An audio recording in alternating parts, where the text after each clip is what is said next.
ശ്രീ മൃദംഗശൈലേശ്വരി ക്ഷേത്രം കണ്ണൂർ ജില്ലയിൽ സ്ഥിതി ചെയ്യുന്നതും കലകളുടെയും അറിവിന്റെയും ദേവതയായ സരസ്വതി രൂപത്തിൽ ഭഗവതി കുടികൊള്ളുന്നതുമായ അതിപ്രശസ്തമായ ക്ഷേത്രമാണ് മുഴക്കുന്ന് ശ്രീ മൃദംഗശൈലേശ്വരി ക്ഷേത്രം. കേരള സിംഹം വീരപഴശ്ശി രാജാവിന്റെ പരദേവതാ ക്ഷേത്രമാണിത്. കണ്ണൂർ ജില്ലയിലെ പേരാവൂരിനടുത്തുള്ള മുഴക്കുന്ന് എന്ന ഗ്രാമത്തിലാണ് ഈ ക്ഷേത്രം സ്ഥിതി ചെയ്യുന്നത്.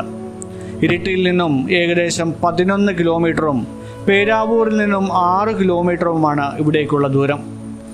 ഈ ക്ഷേത്രത്തിന് ഏകദേശം 2000-ലധികം വർഷത്തെ പഴക്കമുണ്ടെന്ന് വിശ്വസിക്കപ്പെടുന്നു. ഐതിഹ്യപ്രകാരം പരശുരാമൻ സ്ഥാപിച്ച കേരളത്തിലെ 108 ദുർഗാക്ഷേത്രങ്ങളിൽ ഒന്നാണിത്. കോട്ടയം തമ്പുരാൻ അഥവാ കഥകളി തമ്പുരാൻ കഥകളിക്ക് രൂപം നൽകിയതും കഥകളിയുടെ തുടക്കത്തിൽ പാടുന്ന പ്രശസ്തമായ വന്ദന ശ്ലോകം മാതങ്കാനനമബ്ജവാസരമണീം എന്ന ഗാനം രചിച്ചതും ഈ ക്ഷേത്ര സന്നിധിയിൽ വെച്ചാണെന്നാണ് ചരിത്രം. ക്ഷേത്രത്തിന്റെ തെക്കുഭാഗത്ത് ഇതിന്റെ സ്മരണയ്ക്കായി ഒരു കൂത്തമ്പലവും നമുക്ക് കാണാം. പഴശ്ശി കോവിലകത്തിന്റെ പരദേവതയായ ഈ ക്ഷേത്രത്തിൽ യുദ്ധത്തിന് പുറപ്പെടുന്നതിന് മുമ്പ് പഴശ്ശി രാജാവെന്ന് പ്രത്യേക പൂജകൾ നടത്താറുണ്ടായിരുന്നു. ഇതിന്റെ ഓർമ്മയ്ക്കായി പഴശ്ശി രാജാവിന്റെ ഒരു പൂർണ്ണകായ പ്രതിമ ക്ഷേത്രവളപ്പിൽ സ്ഥാപിച്ചിട്ടുണ്ട്. പരമ്പരാഗത കേരളീയ വാസ്തുവിദ്യയിലാണ് ക്ഷേത്രം നിർമ്മിച്ചിരിക്കുന്നത്. ചതുരാകൃതിയിലുള്ള 2 നില ശ്രീകോവിൽ, നമസ്കാര മണ്ഡപം, ചുറ്റമ്പലം എന്നിവ ഇതിനുണ്ട്. പ്രധാന വിഗ്രഹം 4 കൈകളുള്ള, അതായത് ചതുർബാഹു ആയിട്ടുള്ള പഞ്ചലോഹ നിർമ്മിതമായിട്ടുള്ള ദുർഗാദേവിയാണ്. ക്ഷേത്രത്തിന്റെ പേരിനും ഉത്ഭവത്തിനും പിന്നിൽ അതീവ രസകരമായ ഒരു പുരാണ കഥയുണ്ട്. ദേവലോകത്തു നിന്നും സംഗീതോപകരണമായ മൃദംഗം ഭൂമിയിലേക്ക് വീണത് ഈ മലമുകളിലാണെന്നാണ് വിശ്വാസം. മൃദംഗം വീണപ്പോൾ വലിയ നാദം മുഴങ്ങിയതുകൊണ്ടാണ് ഈ കുന്നിന് മുഴങ്ങിയ കുന്ന് എന്നും പിൽക്കാലത്ത് അത് മുഴക്കുന്നും എന്നും അറിയപ്പെട്ടു.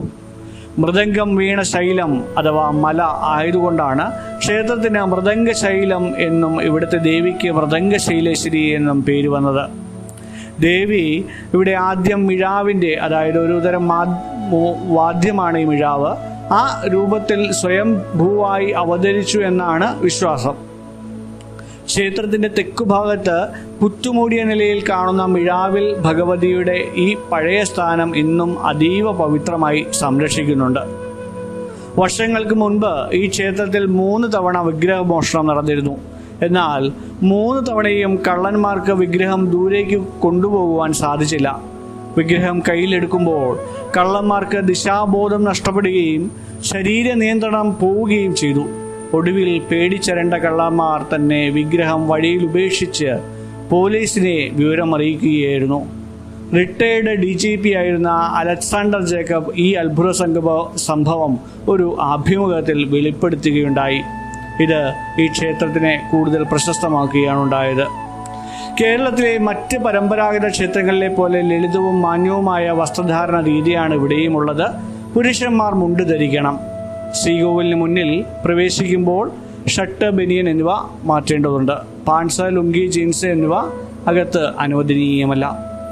സ്ത്രീകൾ സാരി, സെറ്റ് മുണ്ട് അല്ലെങ്കിൽ ദുപ്പട്ടയോടുകൂടിയ സൽവാറോ ചുരിദാറോ ധരിക്കാം. മോഡേൺ വസ്ത്രങ്ങൾക്ക് ഇവിടെ വിലക്കുണ്ട്.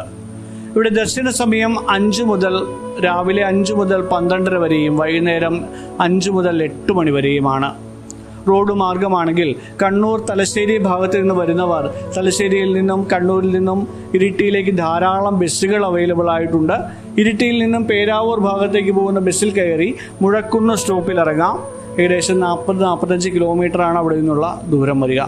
വയനാട് ഭാഗത്ത് നിന്ന് വരുന്നവരാണെങ്കിൽ മാനന്തവാടിയിൽ നിന്നും പേരാവൂർ വഴി ഇരിട്ടി റൂട്ടിലേക്ക് യാത്ര ചെയ്ത് മുഴക്കുന്നിൽ നമുക്ക് എത്തിച്ചേരാം. തീവണ്ടി മാർഗമാണെങ്കിൽ നേരത്തെ സൂചിപ്പിച്ചതുപോലെ തലശ്ശേരിയാണ് അടുത്ത റെയിൽവേ സ്റ്റേഷനായിട്ട് ഇവിടെ ഉള്ളത്.